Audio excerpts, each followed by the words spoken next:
This is Future Radio 107.8. Well, we're back here with David J.R. Jones, who played a couple of really fine songs earlier this morning. He's going to play a couple more. Thanks very much for sticking around. That's no problem. In terms of the music that you were listening to growing up, is that music that's influenced the kind of music you produce now? Okay, maybe. I mean, to a certain degree. One of my earliest memories was sitting in front of the TV when I was about 6, watching Top of the Pops. Oh yes. I used to watch that obviously a lot. And when I was in my teenage years, I got into like listening to some opera and stuff like this, some Italian opera, and I used to sing along to it. But obviously, didn't quite have that voice, but it gave me like more of an appreciation like, for melodies and stuff. Mm-hmm. But a lot of the stuff I've written, I started writing in 2010. And at that time, the two things that influenced me were obviously my life experience at the time, the things I was kind of dealing with, and I was listening almost exclusively to like roots reggae, listening to Bob Marley, but a lot of the early Wailers stuff when they were the original three, Peter Tosh, and it's a bit of a strange mixture, but the Smiths. I was basically listening to them too. Because I'd only just discovered the Smiths about a year before. I'd heard of them, but I hadn't got into them.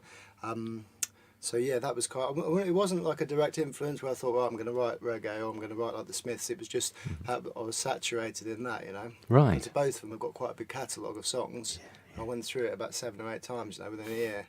So that had an influence, you know. And when I was younger, obviously, I was really into Queen, although I wouldn't say it's got an influence on my music, but just like. I listened to it so much, I guess it must have had an influence. And Nirvana, quite a wide spectrum, I suppose, like a lot of songwriters, you know. I appreciate blues and their root. Like I said, I like reggae, and I like the feel of reggae, the kind of deep feel, and the speaking about like issues that are reality, you know, instead of fantasy. Yes. This kind of thing, you know, in life.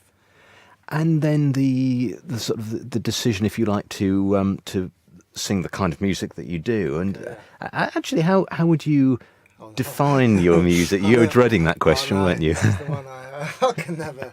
I once put eclectic on there, but I thought that was like really pretentious to put that up.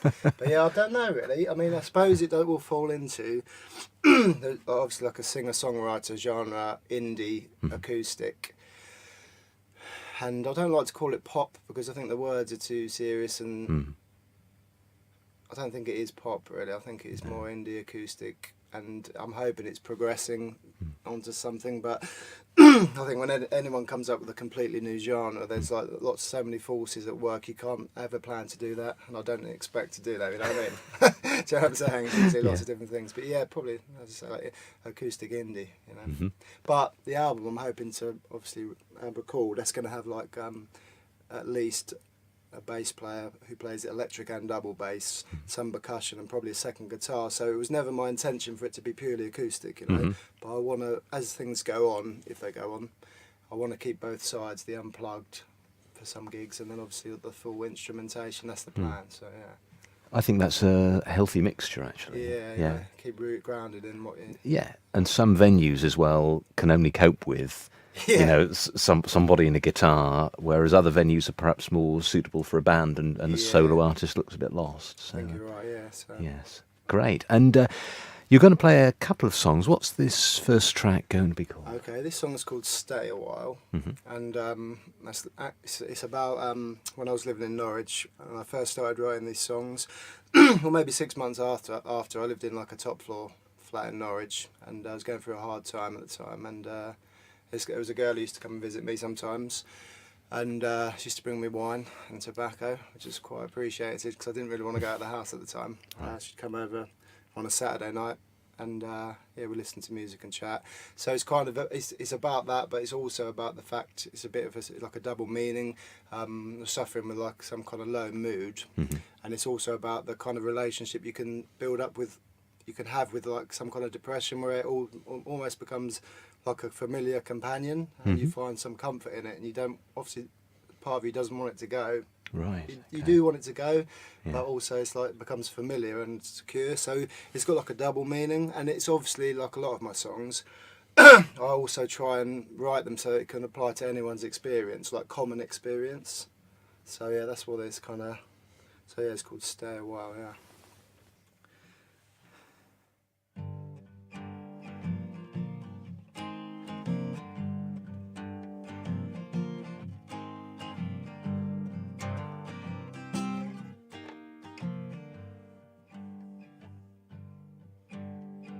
Wake me up when the sun goes down. Lift me up to a lighter cloud. Tune my song to a higher sound.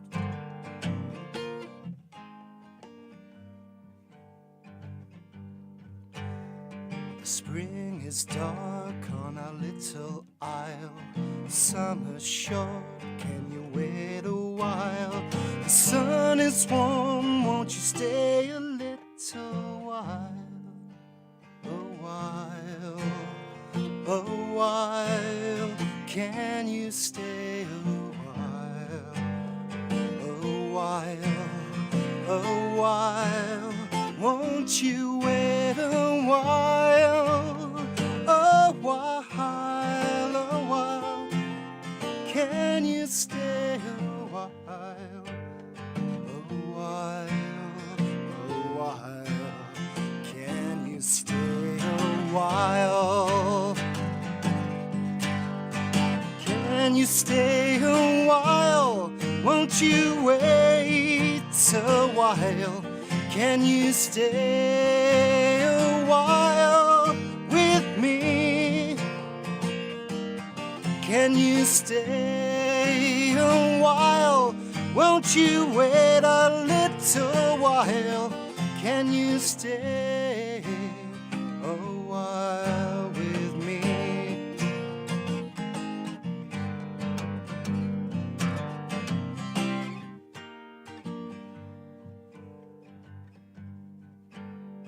The days are long when the sun is high. Nights are short when you're in denial. The morning light is just a little trial.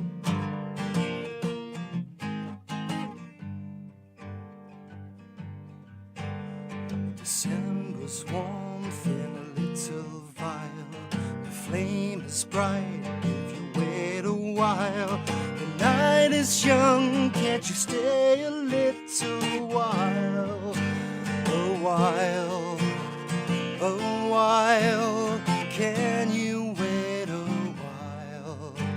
A while, a while, can you stay a while? A while, a while, can you wait a while? A while, can you stay a while? Stay a while, please wait a while. Can you stay a while with me? Can you stay a while? Won't you wait a little while? Stay a while with me. Oh.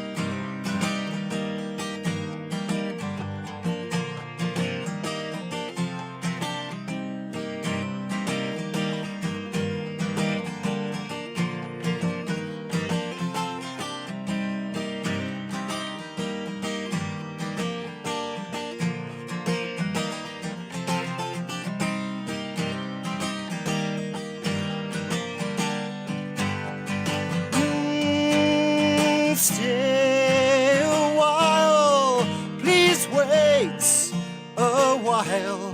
Can you stay a while with me? Stay a while, won't you wait a little while? Can you stay a while with me?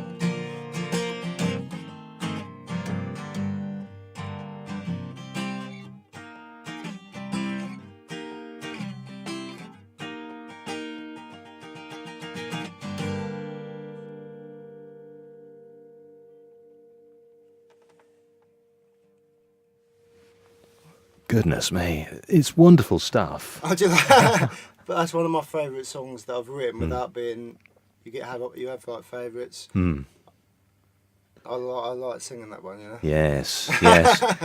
And the singing itself, because you've got a great voice, Oh, but thank you very but much. what sort of, you said you'd sung from a relatively young age, from Well, sort of teenage, really, I guess. Yeah, I listened to music from a young age. I didn't realise I could sing until I was about 16. Mhm. When we moved to up to Norfolk, my cousin moved with me. Yeah.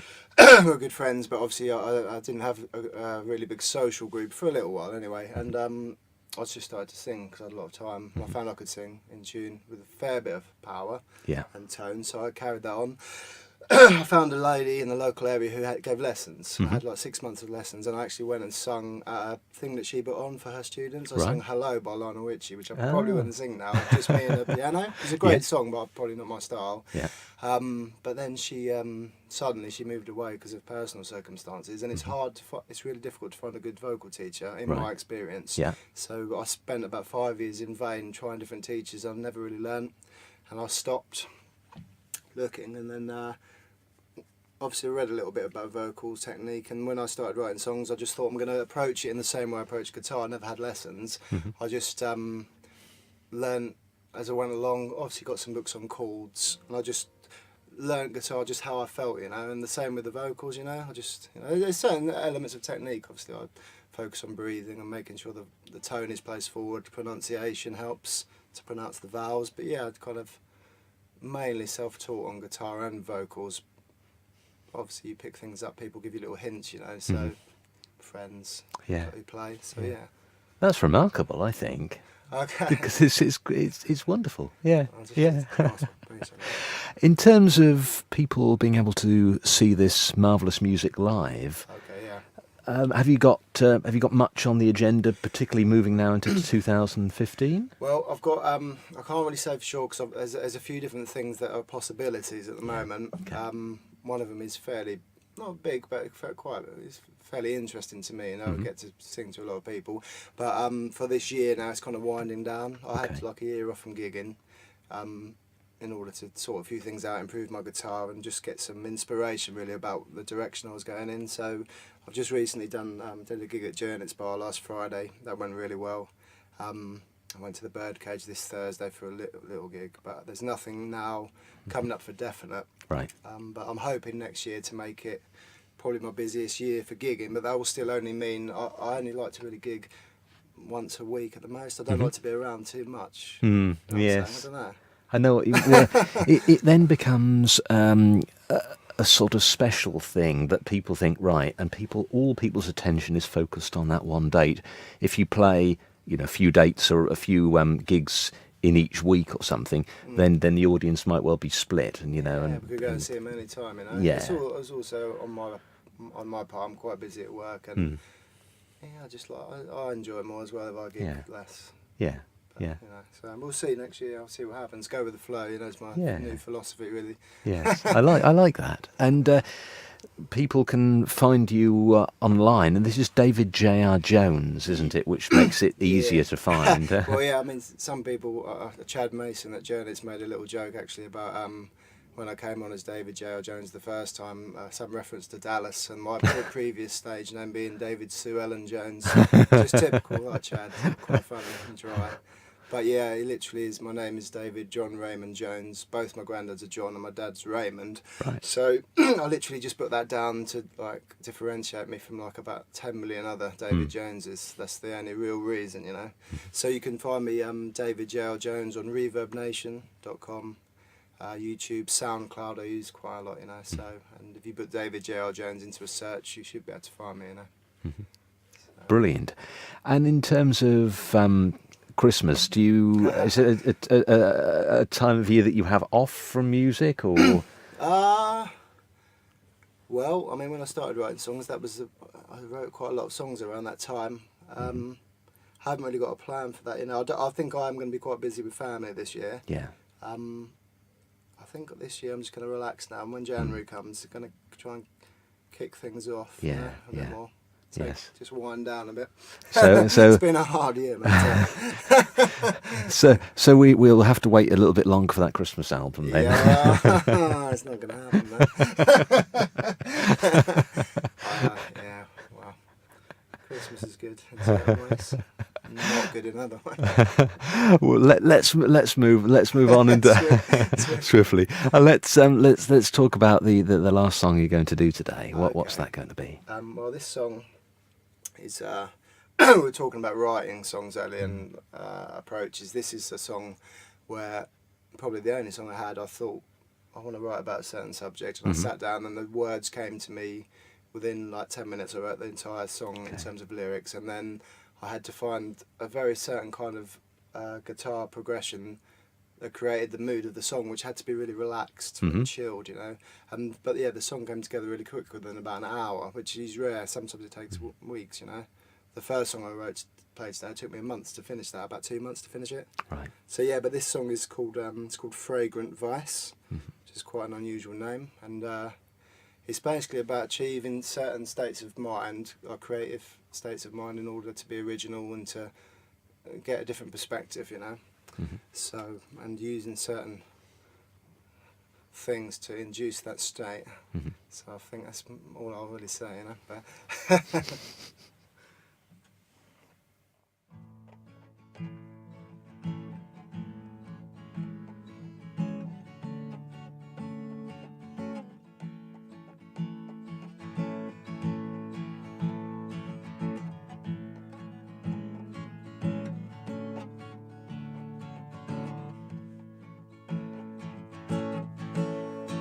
subtle toxicity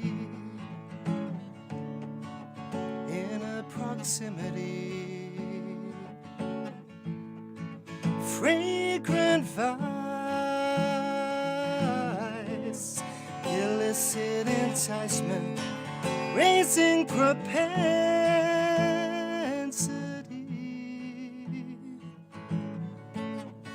steady intensity. Delta 9, inspiring my mind. Early morning tranquility, afternoon sensibility, evening sensitivity, midnight's fidelity.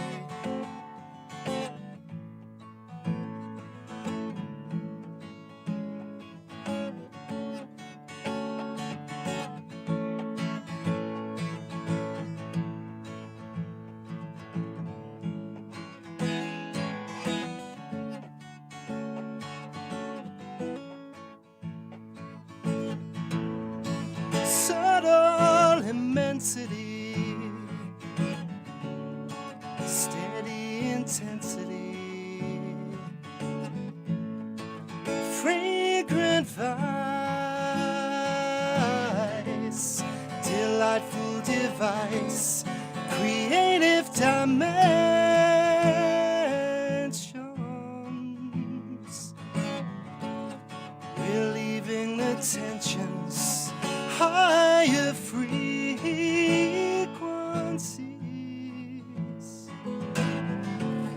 mistook for delinquency, spring's bright arrival, summer's revival, autumn's reprisal,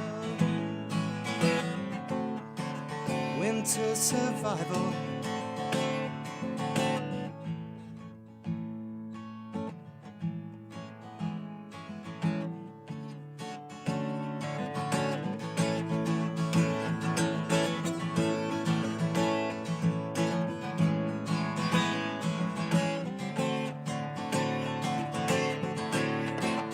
Early morning tranquility, afternoon sensibility, evening sensitivity,